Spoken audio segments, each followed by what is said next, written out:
حضرت عمر بن عبدالعزیز جو کہ اموی خاندان کے چشم و چراغ تھے، لیکن ان کا مزاج سب سے ہٹ کے تھا، انوکھا اور نرالا تھا۔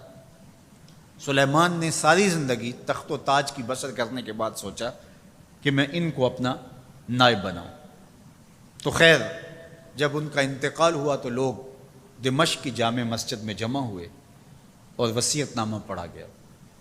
تو حضرت عمر بن عبدالعزیز کھڑے ہوئے، فرمایا لوگوں، نہ تو میری منشا تھی کہ مجھے خلیفہ بنایا جائے اور نہ مجھے اس بات کا علم تھا، یہ میری منشا اور آپ لوگوں کی مشاورت کے بغیر کیا گیا ہے، میں اس سے دستبردار ہوتا ہوں، آپ جس کو چاہیں اپنا خلیفہ مقرر کر لیں۔ تو لوگوں نے کہا آپ ہی ہمارے امیر ہیں، آپ ہی ہمارے خلیفہ ہیں۔ تو آپ نے فرمایا کہ جب تک اللہ کی اطاعت کرتا رہوں تب تک تمہارا خلیفہ رہوں گا۔ اور پھر آپ نے حکم نامہ جاری کیا کہ میری جتنی جائیداد ہے ساری بیت المال میں جمع کروائی جائے گی، اور جتنے بھی اموی شہزادے تھے ان کی جائیدادیں جو انہوں نے لوگوں کے ضبط کی ہوئی تھی سب کو بھگ کے سرکار ضبط کرنے کا حکم نامہ جاری کیا۔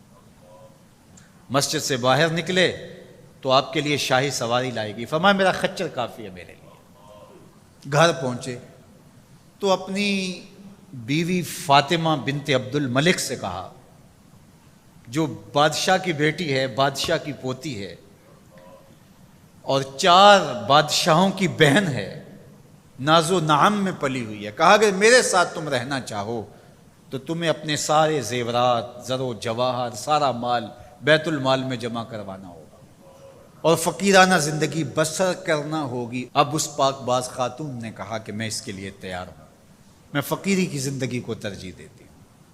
اب حضرت عمر رضی اللہ تعالیٰ عنہ نے صرف 2 سال 5 ماہ اور کچھ دن حکومت کی، اور 3 بر اعظموں پر سلطنت اسلامیہ پھیلی ہوئی تھی، اور آپ روتے تھے کہ ان لوگوں کا حق بھی میرے اوپر بلا مطالبہ ہے جو دنیا کے کسی بھی خطے کے اوپر اس سلطنت کی حدود میں بستے ہیں۔ عید کا موقع آیا، عیدگاہ میں جب لوگ ایک دوسرے کو مل رہے تھے تو امیر المومنین کے بیٹوں کے کپڑے خستہ تھے، پرانے تھے، پیوند لگے ہوئے تھے۔ تو آپ نے اپنے بیٹوں سے کہا کہ تمہیں شرم تو آ رہی ہوگی کہ امیر المومنین کے بیٹے ہو کے تمہیں ڈھنگ کا لباس بھی دستیاب نہیں ہے۔ تو آپ کا ایک بیٹا عبد الملک بن عمر بن عبدالعزیز جو آپ کی زندگی میں انتقال کر گیا تھا، اس نے کہا ہمیں اس بات پہ فخر ہے کہ ہمارے باپ نے خیانت نہیں کی ہے، ہمارا باپ دیانتدار ہے۔ جب گھر آتے ہیں تو آپ کی بیٹیاں آپ کو عید مبارک کہتی ہیں، آپ سے ملتی ہیں، لیکن منہ پہ کپڑا دھرا ہوا ہے۔ تو حضرت عمر رضی اللہ تعالیٰ عنہ عمر بن عبدالعزیز بولتے ہیں کہ بیٹی آپ نے چہرے کے اوپر کپڑا کیوں رکھا ہوا ہے؟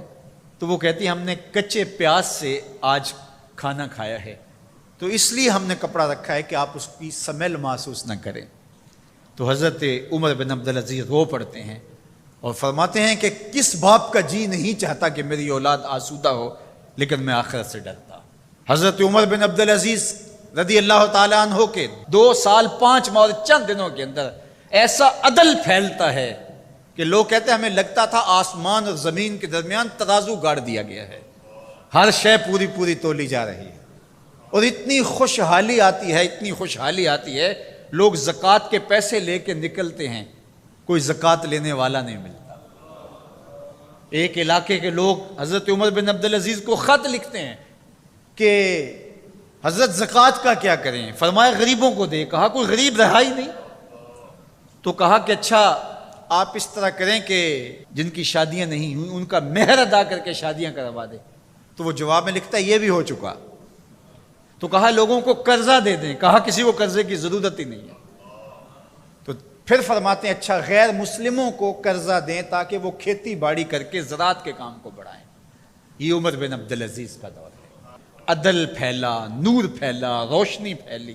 شہزادگی کی زندگی سے ایک دم اپنے آپ کو ایک چھوٹے سے کٹیا کے اندر محدود کر لیا۔